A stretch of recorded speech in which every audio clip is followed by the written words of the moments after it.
Corporate sustainability is now a global business standard, with ESG initiatives appearing in the annual reports of nearly every major firm. But there is a practical flaw in how these initiatives are implemented: a heavy reliance on imported templates and generic global frameworks. When these frameworks are applied directly to Philippine businesses without adaptation, they often fail to account for the specific complexities of the local market. This friction is the localization gap, the disconnect between international expectations and the reality of operating on the ground in the Philippines. Global templates frequently overlook three specific pillars: Philippine law, Philippine geography, and Philippine socioeconomic reality. When leadership teams are faced with these abstract requirements, they often pivot toward a compliance-first strategy. This strategy reduces sustainability to a series of administrative tasks, checking boxes and filing reports, rather than addressing actual environmental or social impact. Because the imported checklist lacks practical local guidance, it can actually prevent a company from making real progress.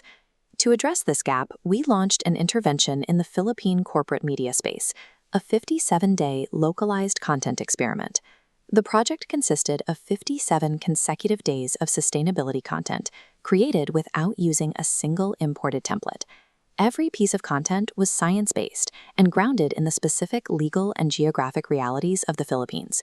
We replaced high-level corporate abstractions with specific, localized information that teams could actually use. Focusing on these immediate operational challenges changed the conversation from basic compliance to active problem-solving. The result was the organic formation of a multi-tiered corporate community. Operations managers use the content to identify and fix specific gaps in their current compliance processes.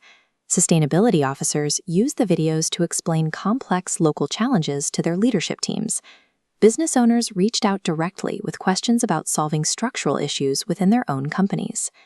Even students and young professionals found that the local context made ESG mechanics easier to understand. This cross-section of engagement shows that localized context can connect every level of a company around a single mission. We are now moving into the next phase of this journey. The 57-day experiment showed that Philippine businesses have the drive to be sustainable. They simply needed the right tools to act. This chart compares two paths. On the left, the process ends once the compliance checklist is complete. On the right, companies use local data to drive growth and innovation, setting their own standards by solving problems unique to our Philippine geography. To begin, identify the structural challenges within your own organization and share this localized context with your colleagues. For organizations ready to move from awareness to direct action, Sustain PH Studio provides the pathway to get there. Building a sustainable future for the Philippines means moving beyond the imported checklist and building a movement together.